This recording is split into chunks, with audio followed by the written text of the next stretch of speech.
और इस वक्त पाकिस्तान तहरीक इंसाफ से न सियासत हो रही है और ना ही वकालत, और यही सच्ची बात है। हम्माद अजहर से ताज़ियत के बाद फवाद चौधरी की गैर रस्मी गुफ्तगू सामने आई है। उनकी जानिब से कहा गया कि डायलॉग होने हैं, बानी चेयरमैन फैसला करेंगे कि स्पेस पैदा करनी है, फिर ही सियासी लोगों को जगह मिलेगी। अभी तो आर्जी बुनियादों पर चीज़ें चल रही हैं। सेनेट इलेक्शन में इकट्ठे भी बैठ रहे हैं, खाने भी खाए जा रहे हैं, और भी बड़े कौमी मसाइल हैं, उन पर लॉजिक ही समझ नहीं आ रही।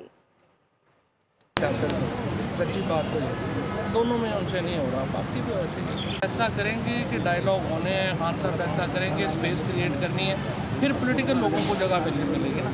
अभी तो फिलहाल तो ऐसे वो भी एक समझिए कि एक टेम्परेरी फेज में चल रहा है ना सारा। टेम्परेचर नीचे आना चाहिए। अब वो दोनों साइडें सच्ची बात है। हम तो हमारी तो ड्राइंग रूम में खाने भी खा रहे हैं, आपस में मिल भी रहे हैं, और जो बड़े कौमी मसाइल हैं, इमरान खान की रिहाई है, सियासी कारकुनों के मामले, उस पर कहते हैं कि मुझे तो ये लॉजिक ही समझ नहीं आ रहा कि आप इंगेजमेंट जो है वो छोटे मकसद के लिए, सेनेट की सीटों के लिए सारे तैयार हैं और बड़े मकासद के लिए वो तैयार नहीं। हर इवेंचुअलिटी के लिए तैयार रहना चाहिए। जैसे हैं हम तो आदत ही होगी है।